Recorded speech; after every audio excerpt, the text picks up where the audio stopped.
Assalamualaikum warahmatullahi wabarakatuh. Yang saya hormati Bapak Dr. Wirme Eka Putra SE, MSI, CIQNR, CSRS selaku dosen pengampu metodologi penelitian. Dan sebelumnya perkenalkan, nama saya Fernando dengan NIM C1C022016. Di sini saya ingin menjelaskan materi tentang analisis deskriptif. Langsung saja kita ke pengertian penelitian deskriptif.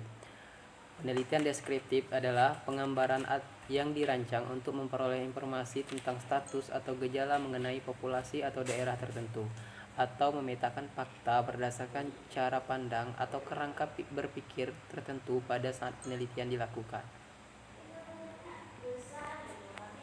Selanjutnya ada tujuan penelitian deskriptif.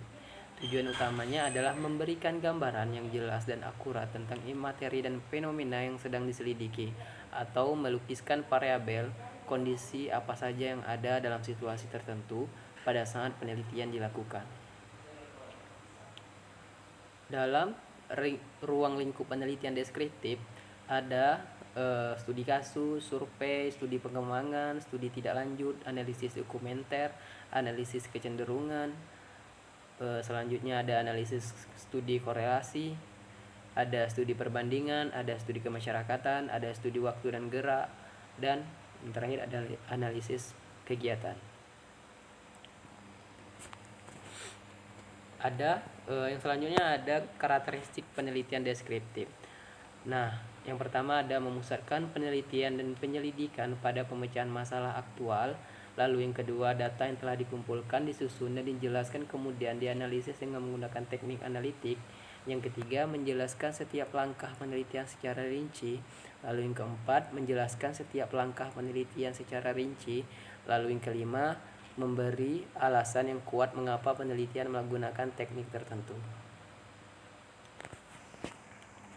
Berikutnya ada langkah-langkah penelitian deskriptif. Yang pertama ada pernyataan masalah yang jelas, mengidentifikasi, memilih, dan merumuskan masalah.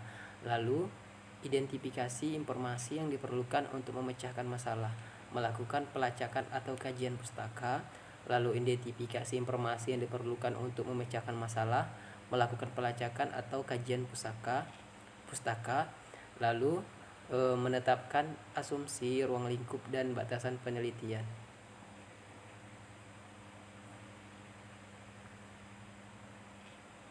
Selanjutnya ada membuat definisi dan istilah operasional, lalu penentuan sumber data, selanjutnya identifikasi populasi sasaran dan penentuan prosedur penelitian sampel yang diperlukan, lalu rancangan prosedur pengumpulan dan pengolahan data, edukasi dan display data, lalu analisis data dan pembuatan laporan.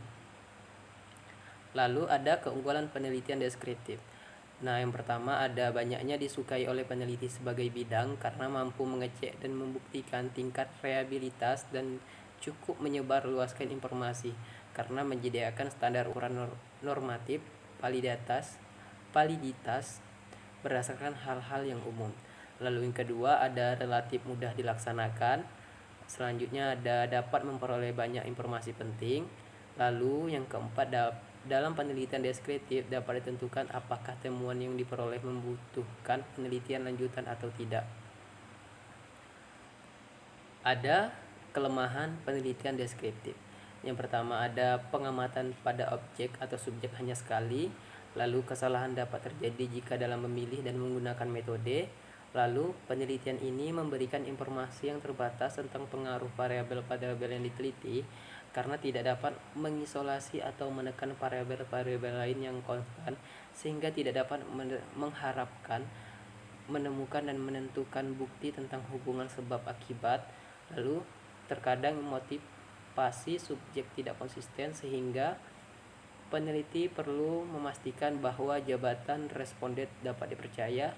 Hal ini sangat tergantung pada penelitian simpati dan minat dan kerjasama para subjek penelitian.